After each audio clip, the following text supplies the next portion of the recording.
चलिए question number 5 देखिए जल्दी से। चेतन इंटरनेशनल एन इंडियन एक्सपोर्टर, आप लोग को आया ना अकाउंट? हाँ भेजा ना मैंने क्वेश्चन।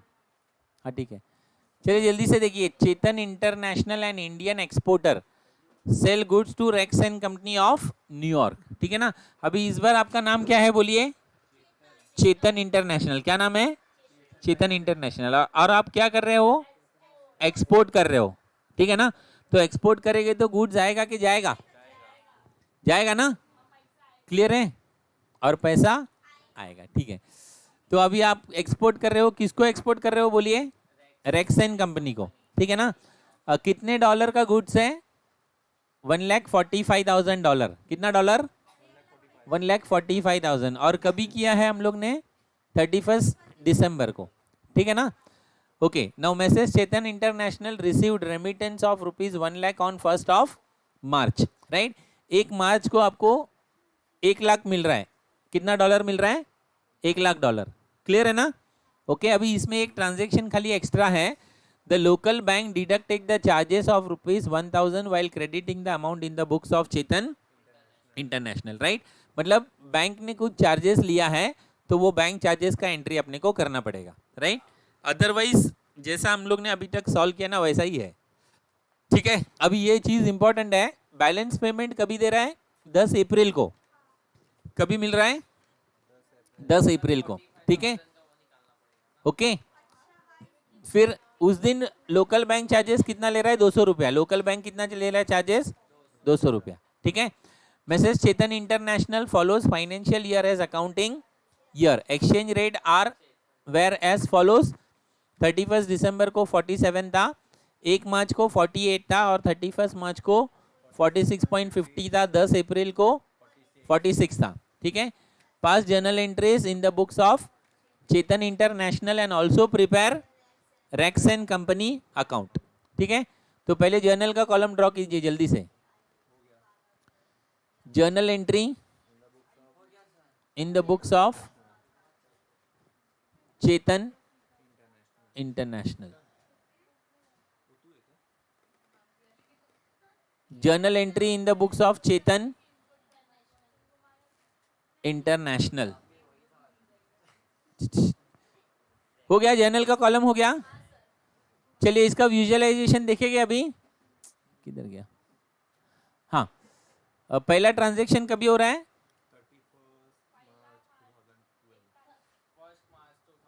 1 मार्च को नहीं, 31 दिसंबर को। 31 दिसंबर को हो रहा है ना। और इस बार आप क्या कर रहे हो? एक्सपोर्ट कर रहे हो। ठीक है ना। तो एक्सपोर्ट कर रहे हैं तो अभी यहाँ पे मेरे पास कॉटन का फोटो नहीं लिया है मैंने, कॉटन लिखा है खाली। चलेगा ना? ये कॉटन आएगा कि जाएगा आपके पास से? जाएगा तो डेबिट होगा कि क्रेडिट होगा? क्रेडिट होगा ना। लेकिन लिखते वक्त हम लोग क्या लिखने का? Export sale. क्या लिखने का? Export sale. ठीक है ना। किसके पास जाएगा? वो is the receiver, Rex and company. Entry बोलिए। To export sale. लिखिए जल्दी से। डेट क्या आएगा? 31 दिसंबर। 31 दिसंबर। ठीक है ना। क्या एंट्री आएगा बोलिए? Rex and company account debit to export sale. Rex and company account debit to export sale. ठीक है। कितना डॉलर है बोलिए? $1,45,000 है ना। उस दिन $1 का रेट कितना है? 47। उस दिन $1 का रेट कितना है? 47।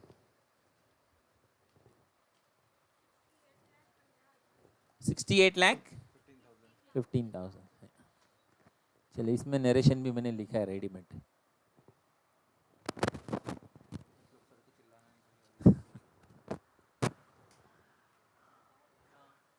बीइंग गुड्स एक्सपोर्टेड वर्थ $1,45,000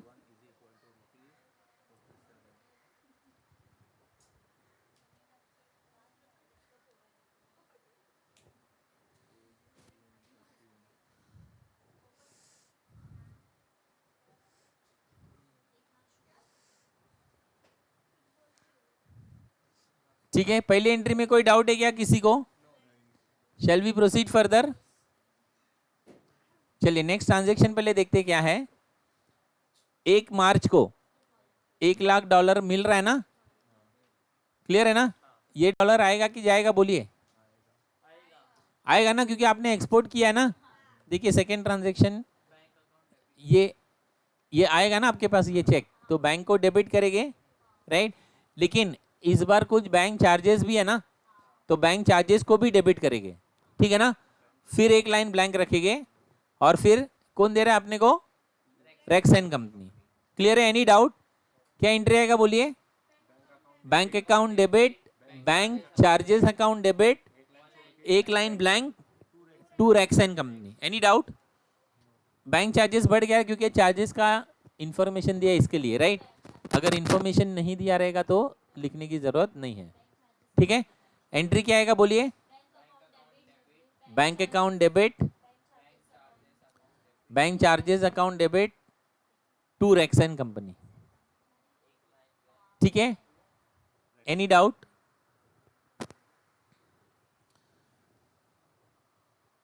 अरे कोई डाउट है एंट्री में किसी को? समझ में आया ना?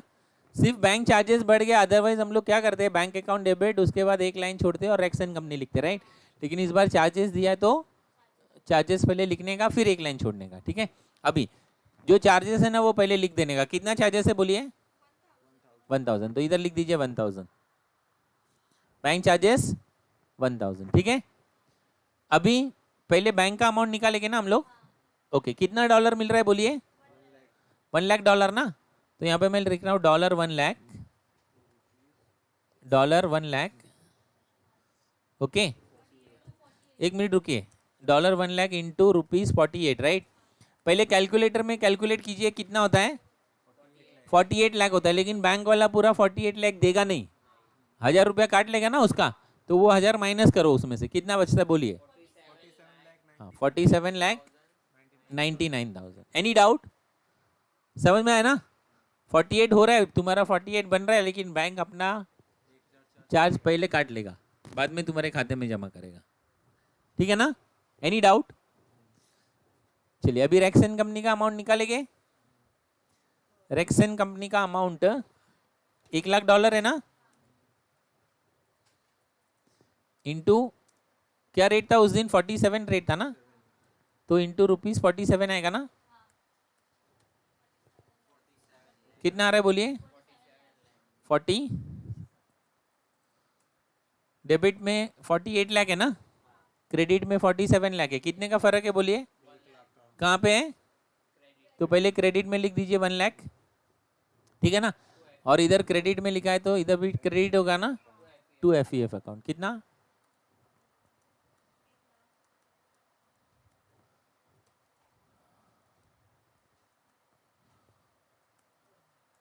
कितना बोलिए? 1,00,000, सॉरी अमाउंट तो है ऑलरेडी, ओके। नरेशन देखिए, being $1,00,000 received after deducting bank charges,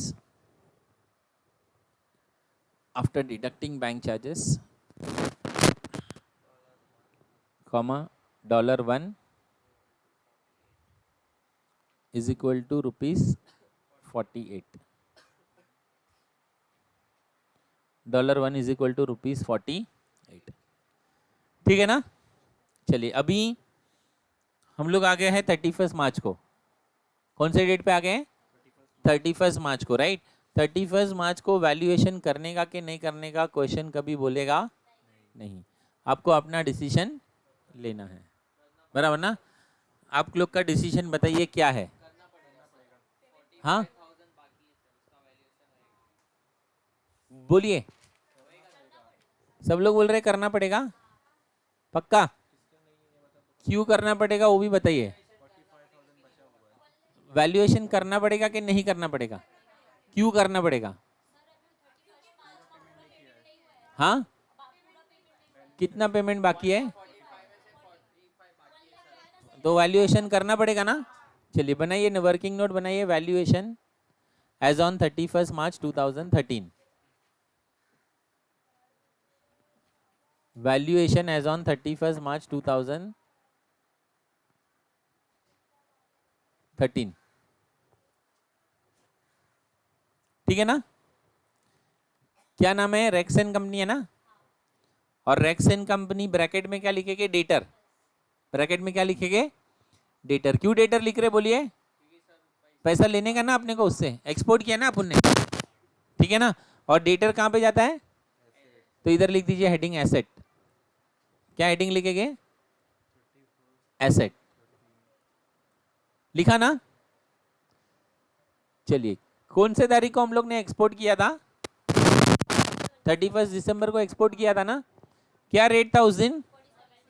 47 rate था, राइट? तो 47 लिखिए, ठीक है? अभी हम लोग वैल्यूएशन 31 मार्च को कर रहे हैं ना? 31 मार्च को क्या रेट है बोलिए? 46.50। तो 50 पैसे का फर्क आ रहा है ना? बढ़ रहा है कि कम हो रहा है? कम हो रहा है ना? ठीक है ना? एसेट कम हो रहा है, राइट? तो ये खाली कम हो रहा है, उस पर डिसीजन नहीं लेने का, ऊपर देखने का ना। क्या कम हो रहा है? एसेट कम हो रहा है, तो लॉस हो रहा है ना? तो इधर लिख देने का लॉस पर डॉलर। लॉस पर डॉलर। पर डॉलर 0.5 है ना? तो कितना डॉलर का पेमेंट बाकी है बोलिए? तो 45 इंटू 0.5 कितना होगा? 22,500। Any doubt? क्लियर है ना? इसका एंट्री पास करेंगे अभी। लॉस हो रहा है तो एफईएफ डेबिट होगा ना? क्या एंट्री आएगा बोलिए? एफईएफ अकाउंट डेबिट। नहीं, प्रॉफिट एंड लॉस नहीं आ रहा है अभी। प्रॉफिट एंड लॉस का कहानी बाकी है अभी, ठीक है ना? FEF account debit to Rex and company. FEF account debit to Rex and company. कितना आया? 22,500, ठीक है ना? Narration being loss on valuation. Being loss on valuation.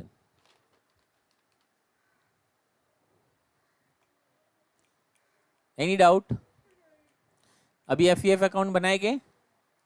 Question में बोला नहीं रहेगा तो भी बनाना तो पड़ेगा। सिर्फ इतना है कि डिटेल्स नहीं लिखेंगे, खाली रुपीस लिखेंगे, ठीक है ना? चलिए, पर्टिकुलर्स रुपीस, पर्टिकुलर्स रुपीस, क्योंकि इस बार क्वेश्चन में एफईएफ बोला नहीं है, खाली वो रेक्सन कंपनी का बोला है, राइट? बनाइए जल्दी से। इसको निकाल दूं मैं ताकि आपको समझेगा कैसे बनाना है।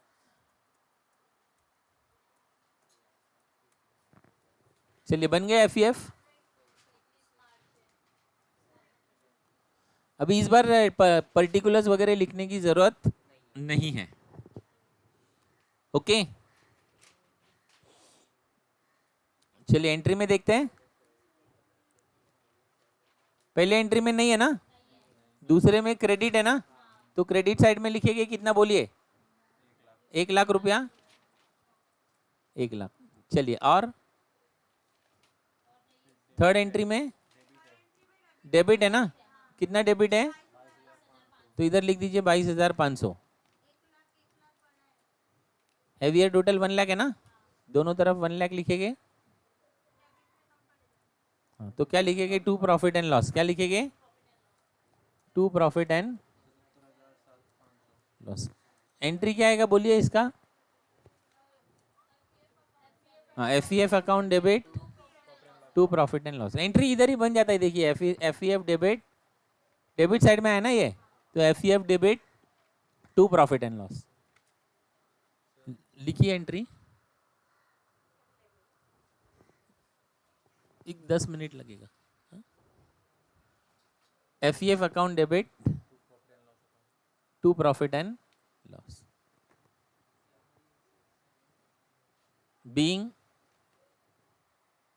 being balance in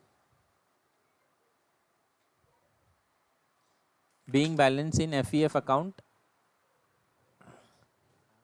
transferred to being balance in FEF account transferred to profit and loss account अभी कंप्लीट नहीं हुआ है ये, वो बाद में बनाएंगे, लेकिन पहले एंट्री कंप्लीट कर लेते। उसका भी अकाउंट तो बनाना है, लेकिन ये अभी अपना मार्च तक हुआ है ना, अप्रैल का एक ट्रांजेक्शन बाकी है ना, बाकी का पैसा अप्रैल में मिलने वाला है ना, तो उसका विजुअलाइजेशन देख लेते पहले क्या है। 10 अप्रैल को मुझे बताइए, ये चेक आपके पास आएगा कि बाहर जाएगा?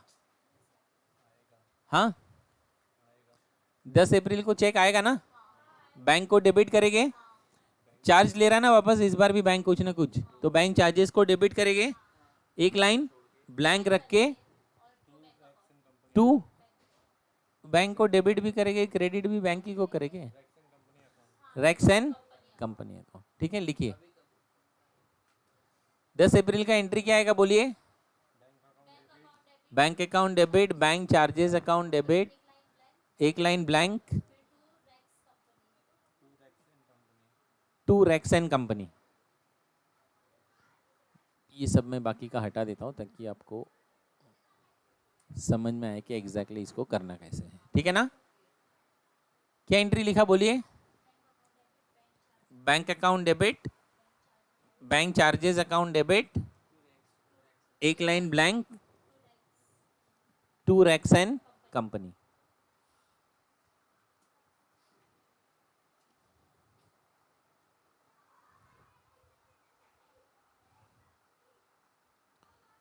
Bank account debit, bank charges account debit, to Rex and company. Charges दिया रहेगा तो पहले चार्जेस लिख देने का। कितना चार्ज है बोलिए? वो 1000 तो उस वक्त था ना। हाँ, अभी इस बार 200 है ना, तो पहले बैंक चार्जेस में लिख दीजिए 200 रुपया। क्लियर है? अभी बैंक में डॉलर कितना आएगा बोलिए मुझे? $45,000 बैलेंस है ना, तो $45,000 मल्टीप्लाई बाय, उस दिन बैंक का क्या रेट चल रहा है? पक्का 10 अप्रैल को 46 चल रहा है। ठीक है, पहले कैलकुलेटर में मल्टीप्लाई कीजिए, 45,000 इंटू 46 कितना आता है? हाँ, अभी उतना लिखने का नहीं, लेकिन क्योंकि 200 रुपया वो कम देगा ना उसमें से। ठीक है ना, तो 200 रुपया माइनस करके कितना आता है बोलिए? कितना? एक मिनट, हाँ, कंप्यूटर क्या बताता है देखते हैं। नहीं, एक मिनट, एक मिनट, मैंने यहाँ पे 46 है ना, ठीक है, ये 20,69,800। क्लियर है ना? ओके, अभी यहाँ पे देखिए, थोड़ा ध्यान देना, रेक्सन कंपनी में डॉलर तो 45,000 आएगा, इंटू इंटू वैल्यूएशन वाला रेट लेने का। कौन सा रेट लेने का? वैल्यूएशन वाला। समझ में आया ना? क्योंकि एक बार वैल्यूएशन हो जाता है तो फिर वो ओरिजिनल रेट नहीं पकड़ते हैं। You are getting my point? ये 47 नहीं पकड़ने का। ये 47 कब पकड़ते हैं? अगर इसी साल में पेमेंट मिल गया होता तो। अगले साल में पेमेंट मिल रहा है ना, तो क्या क्या पकड़ेंगे? ये 46.5, ये है ना 46.5। 31 मार्च का जो रेट है ना, 31 मार्च का जो रेट है वो 46.50 है ना। हाँ, मल्टीप्लाई करो इसको, कितना होता है अभी? 45,000 इंटू 46.5 कितना आ रहा है बोलिए? 20,92,500। कहाँ पे कम पड़ रहा है? क्रेडिट में कम पड़ रहा है पक्का? डेबिट का टोटल कितना हो रहा है देखिए? 20,70,000 हो रहा है ना, डेबिट में कम पड़ रहा है ना, कितना?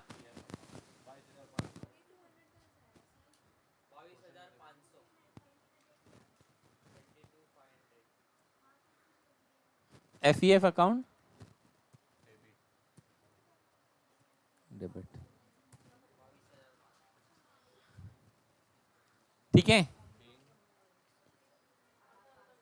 बीइंग सेम ये आएगा, being $45,000 received, being $45,000 received,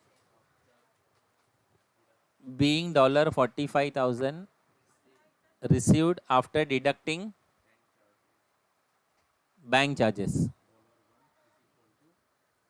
being $45,000 received after deducting bank charges.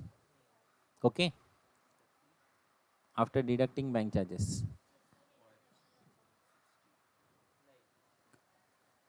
Okay चलिए अभी एफ का अकाउंट बनाइए. एफ में खाली कंटिन्यू करना ही है. हाँ इसमें नीचे एक ही ट्रांजेक्शन है ना,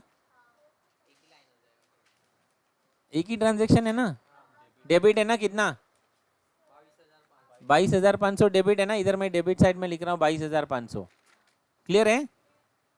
क्लोज करेंगे इसको अभी. हैवियर टोटल दोनों तरफ ना 22,500 22,500 22,500. क्या लिखेंगे बाई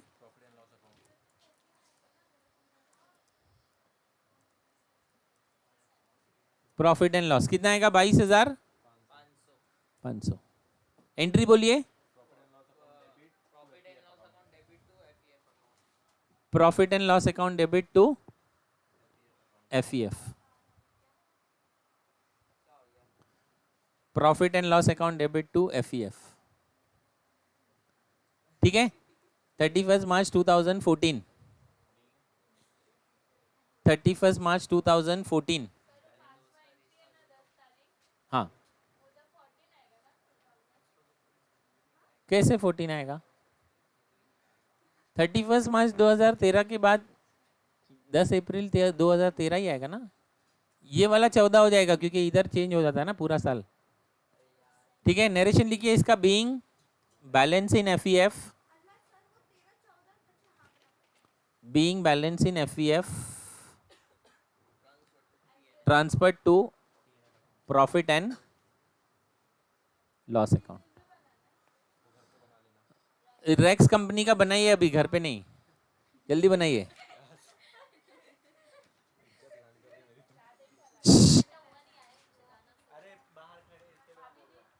हाँ हो जाएगा, 5 मिनट में हो जाएगा.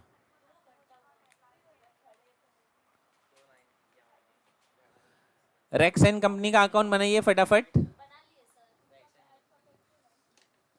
बनाया ना. ठीक है.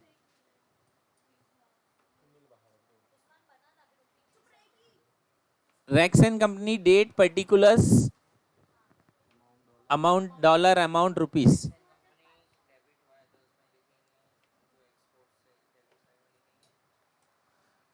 बनाया ना कॉलम. चलिए जल्दी से देखिए. पहला एंट्री में क्या है. रेक्स एंड कंपनी डेबिट है ना. तो रेक्स एंड कंपनी के डेबिट साइड में लिखिए to export sale. To export sale. Dollar में कितना 1,45,000 और इसमें कितना 68,15,000. Any doubt. पहला एंट्री हो गया. थोड़ा फास्ट करा रहा हूं मैं. ठीक है. ठीक है. अभी 1 मिनट देखिए. यहाँ पे ये रेक्स एंड कंपनी क्रेडिट है ना और इधर ये एफ भी क्रेडिट है. तो सबसे पहले ये एफ को डेबिट साइड में लिख दीजिए. सबसे पहले ये एफ को डेबिट साइड में लिख दीजिए. कितना आएगा. To F 1 lakh. To F 1 lakh. ठीक है ना. टू एफ 1 लाख लिखा ना. ठीक है. अभी ऊपर का लिखने का बाकी है. ये एंट्री का पोस्टिंग बाकी है ना. क्रेडिट है ना ये. तो ये इसके क्रेडिट साइड में आएगा ना. और दो चीज आएगा. क्या क्या आएगा. बाई बैंक 47,99,000 और बैंक चार्जेस कितना 1,000. यहाँ पे देखिए बाई बैंक कितना 47,99,000 और बैंक चार्जेस कितना 1,000.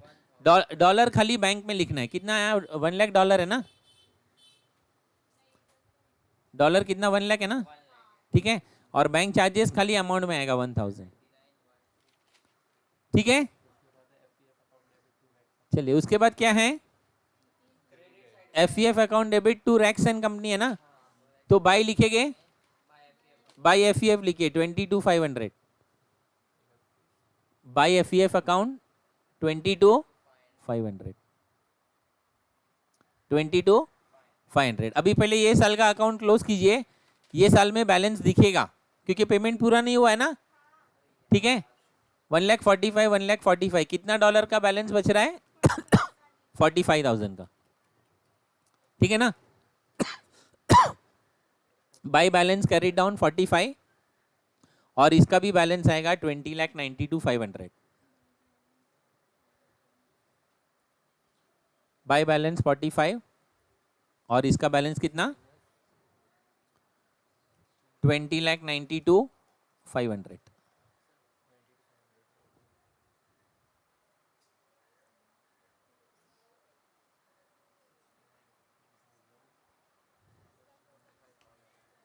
ठीक है ना, कुछ नहीं किया, heavier total on both the side और जो बैलेंस बचा वो राइट।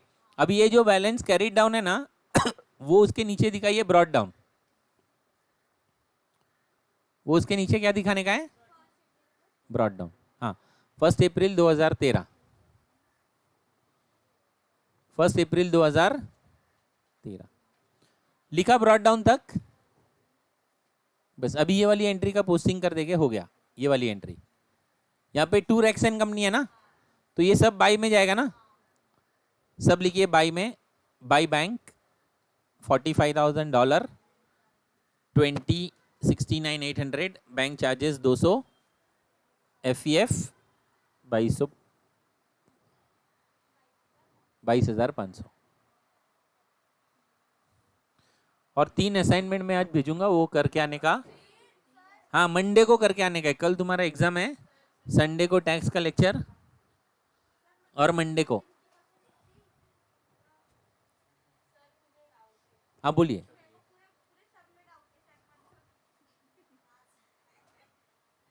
इसमें है या दूसरे कोई सब में? हाँ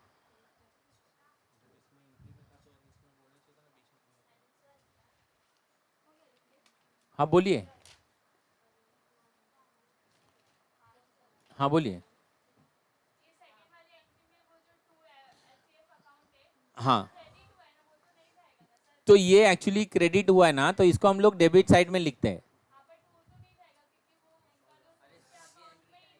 देखिए क्या होता है मालूम है ना, हम लोग हर एक सम में क्या कर रहे हैं मालूम है क्या, ये FEF का अमाउंट है ना अपने को एडजस्ट करना पड़ेगा, इसलिए हम लोग क्या करते हैं। अदरवाइज मेरे को क्या करना पड़ेगा मालूम है क्या, ये जो अमाउंट है ना ये दोनों को एडजस्ट करके मुझे 47 लाख पे लाना पड़ेगा, समझ में आया? वो ज़्यादा डिफिकल्ट होता है, इसके लिए हम लोग क्या करते हैं, अभी जैसे मान लीजिए ये क्रेडिट है ना इधर, और मेरा ये रैक्सन अकाउंट भी क्रेडिट हुआ है, तो इसको मैं क्या करूँगा डेबिट साइड में लिख दूंगा ताकि ये 1 लाख रुपये एडजस्ट हो जाए। बाकी में अभी देखिए इसमें मेरे को ऐसा क्यों नहीं करना पड़ा पता है, ये वाली एंट्री में भी देखिए ये भी कंबाइन है ना पूरा, लेकिन यहाँ पे FEF डेबिट में ही है ना, तो इसके लिए ये तीनों क्रेडिट में चला गया, इसके लिए नहीं करना पड़ा। अगर इधर भी मेरा FEF अगर क्रेडिट होता ना तो ये मैं डेबिट साइड में लिखता था, समझ में आया? ओके